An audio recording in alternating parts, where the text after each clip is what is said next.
Terraultra G270. The 270 stands for the average weight of the shoe. This is a size 11, should run around 300 grams approximately. So it's a fairly light shoe, and with zero drop and fairly little cushioning, it is also gives you a lot of ground feeling to it, to every run basically. I personally, I really love this shoe.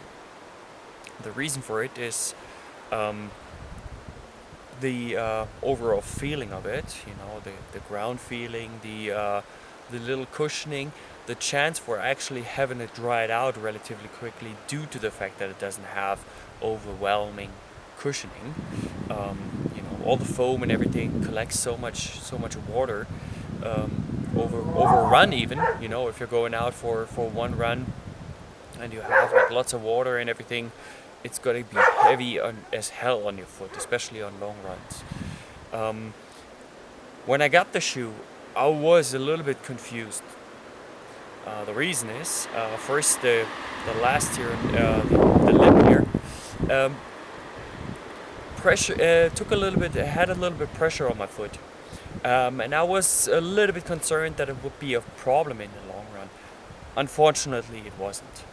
Also, I am a guy with a big foot, so my forefoot is quite broad. My middle foot is quite high. It's sometimes a little bit hard. It is really hard to find a shoe for me, you know. And also my toe. First of all, I need a big toe box. That's one thing. But the other thing is my toe is quite big.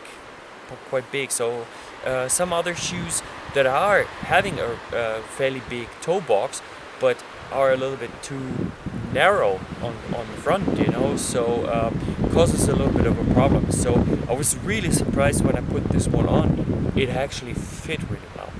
However, it is a little bit slightly differently shaped than other standard forms of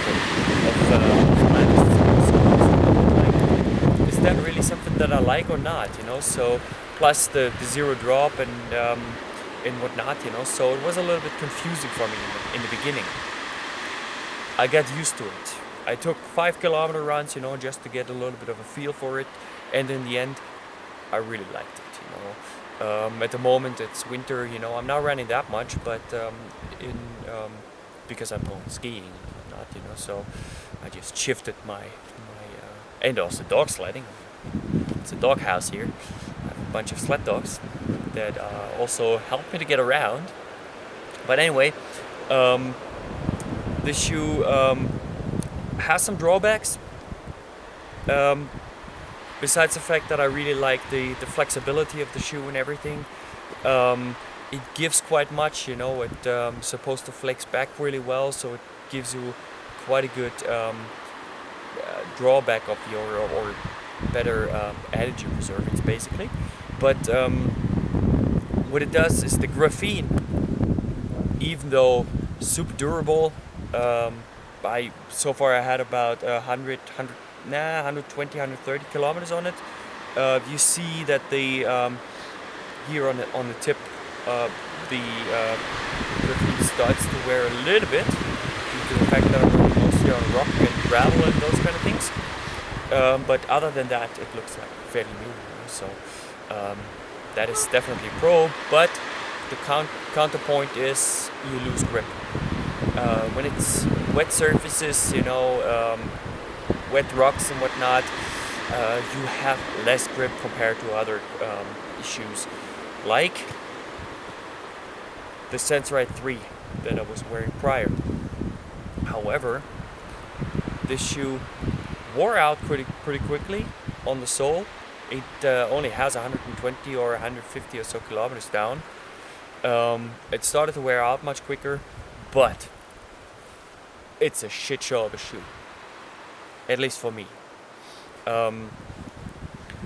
I definitely have much more pressure point here due to the fact that my foot is quite big, so that's one thing, and it started to wear out pretty quickly. Salomon didn't want to change it due to the fact that I actually had to size it up one size, half a size or whatnot, because the toe box is a little bit too narrow for my foot, for my toe.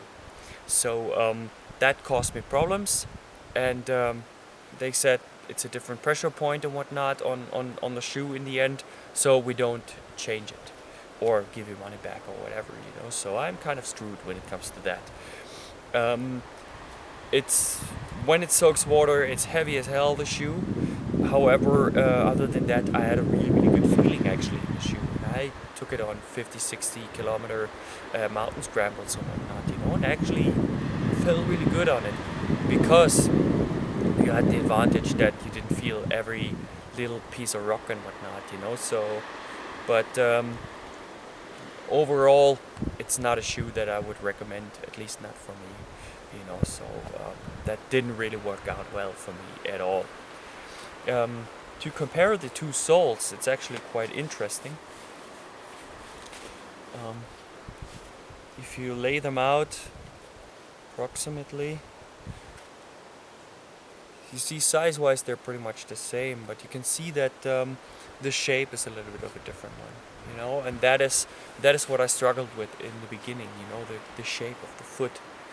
But you can see that my foot actually goes in really well, it fits really well, and I'm super comfortable in it.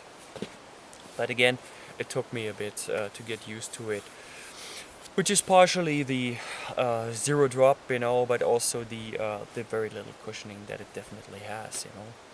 But overall, I'm super happy with it. I definitely recommend it. I took it in black because all the other colors are just super bright and super shiny. So if you want to be seen on the trail, you definitely go for the lime green or whatever that is, or the super bright neon blue that they have as well. And I saw that they have some pinkish version now for the women's sizes as well. So if you're going for a long distance shoe that gives a little bit more ground feel and long last, it lasts for a long time, because 230 before, it lasted me for 600 kilometers. I think this one is going to last me for about the same or even longer.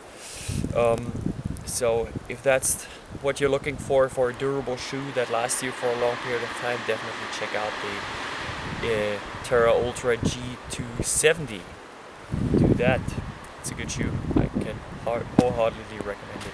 And I have a lot of shit that breaks, so I definitely need stuff that lasts a long time. However, it's expensive.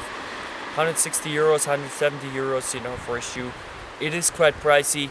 I got this one for 100, but the problem is, 100 euro shoe, if it doesn't last for a long period of time, fuck it.